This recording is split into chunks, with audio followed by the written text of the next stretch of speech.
Hello les amis et bienvenue sur votre chaîne d'information Chéri News. Aujourd'hui on se tape une nouvelle d'information au Burkina Faso. Alors les amis, au cours de ces grandes orales, le chef de l'État longuement parlait de la situation sécuritaire. Le capitaine Ibrahim Traoré est revenu sur la dernière attaque terroriste survenue à Bassa-Louga le 24 août 2024. Je ne vais pas entrer dans les détails, mais je pense que j'étais personnellement visé. Bassa-Louga et moi, il y a une histoire. En juillet 2022, j'ai défié beaucoup d'ordres pour m'interposer pour que Bassa-Louga ne tombe pas. J'ai sacrifié beaucoup de choses à Bassa-Louga. Ils sont ciblés Bassa-Louga parce que ça allait me toucher, a déclaré le capitaine Ibrahim Traoré. Le président du Burkina Faso a également donné des pistes à la suite des événements.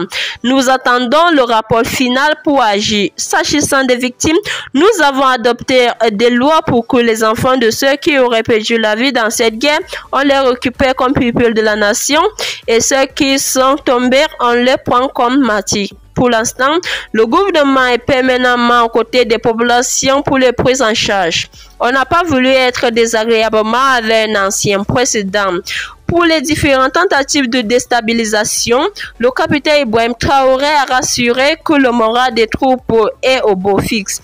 Ces situations de déstabilisation n'affectent pas les troupes, mais ça leur donne encore plus de courage pour se battre.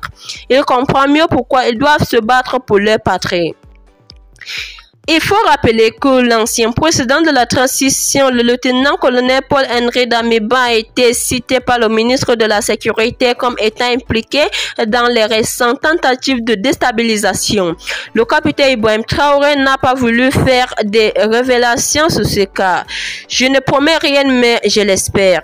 Nous avons repris les discussions avec les autorités togolaises. En toute honnêteté, au départ, on n'a pas voulu être désagréablement avec un ancien président. Nous communiquons avec les autorités togolaises et eux-mêmes ont été surpris de l'agissement de Damiba avec les terroristes dans le drame de Bassa-Louga. En ce qui concerne la lutte contre le terrorisme, le chef suprême des armées a rappelé le recrutement de plus de 30 000 personnes dans l'armée. Cet augmentement de l'effectif de l'armée témoigne de la volonté de reconquérir l'intégralité du territoire. L'intensité des offensives a baissé à cause de la saison des pluies et nous allons reprendre très bientôt. 2025 est décisif et nous allons conquérir les 30% du territoire restant, a promis le chef de l'État.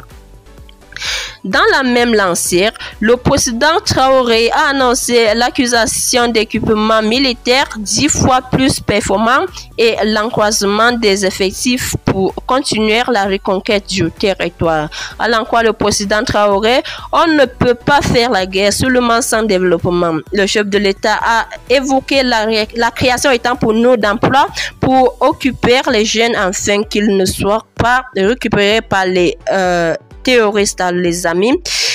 Telle est bien l'information pour ce matin. Veuillez nous dire ce que vous en pensez de cette vidéo en commentaire, de partager massivement la vidéo et surtout de vous abonner si vous n'avez pas encore